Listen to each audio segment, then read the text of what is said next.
పశ్చిమ గోదావరి జిల్లాలో aqua ఎగుమతిదారులంతా syndicate గా మారి రొయ్యల రైతులను దోచుకుంటున్నారని ఆరోపిస్తూ వీరవాసరంలో జాతీయ రహదారిపై వారు రాస్తారోకో నిర్వహించారు. ఎక్స్పోర్ట్స్ లో రొయ్యల ధరలు తగ్గనప్పటికీ జిల్లాలో ఉన్న రొయ్యల ప్లాంట్ల యజమానులు సిండికేట్ గా మారి రైతులను దోచుకుంటున్నారని ఆందోళన వ్యక్తం చేశారు. ఆక్వా రైతులను సిండికేట్ల బారి నుండి ముఖ్యమంత్రి చంద్రబాబు, డిప్యూటీ సీఎం పవన్ కళ్యాణ్లు రక్షించాలని నినాదాలు చేశారు.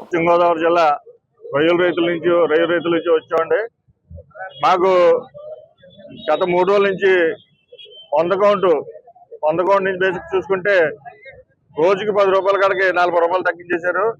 ఇలా చూస్తుంటే భవిష్యత్తులో ఇంకా తగ్గించేటట్టు చాలా భారీ నష్టాలతో రైతు ఈవేళ నిన్న రైతు ఆత్మహత్య చేసుకున్నాడు. భవిష్యత్తులో ఇంకా రైతులు ఆత్మహత్య చేసుకునే పరిస్థితి కనిపిస్తుంది. ఫీడ్ ప్లాంటు, రొయ్యల ప్లాంటు ఒకటే యజమాని. ఫీడ్ ఏమో రేటు పెరుగుతుంది, రొయ్యి రేటు తగ్గుతుంది.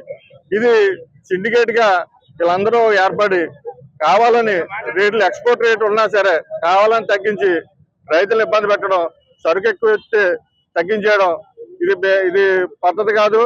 గవర్నమెంట్ కూడా ప్రభుత్వానికి కూడా చెడ్డ పేరు తెచ్చేటట్టు వీళ్ళ ప్రయత్నాల్లో జరుగుతున్నాయని నేను అనుకుంటున్నాను. కాబట్టి చంద్రబాబు నాయుడు గారు కానీ పవన్ కళ్యాణ్ గారిని కలెక్ట్ చేసుకొని ప్రాసెసింగ్ ప్లాంట్ల మీద, ఫీడ్ ప్లాంట్ల మీద తగు చర్యలు తీసుకొని రైతుకు మద్దతు ధర కల్పించాలని కోరుతున్నాం.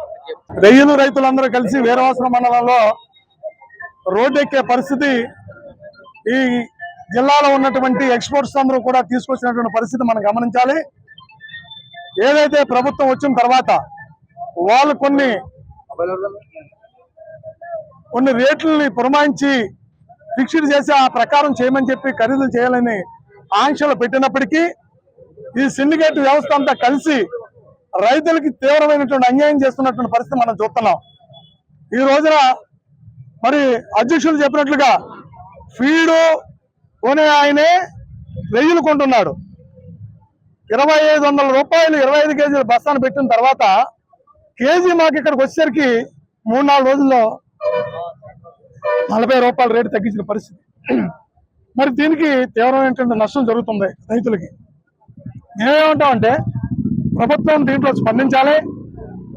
వీళ్ళు ఎక్కడైతే సిండికేట్ అయిపోయినారో ఆ సిండికేట్ ను విచ్ఛిన్నం చేయాలా. ఎప్పుడు కూడా ముందు ఒక వాయిస్ లేపుతున్నారు, రేట్లు తగ్గించేస్తున్నాం ఏదో వచ్చేస్తున్నాం చెప్పి వాళ్ళే ఆ రైతులను కన్ఫ్యూజన్ లో పెట్టి రేటులు తగ్గించి వాళ్ళు సొమ్ము చేసుకున్న పరిస్థితి ఈరోజు మనం చూస్తున్నాం.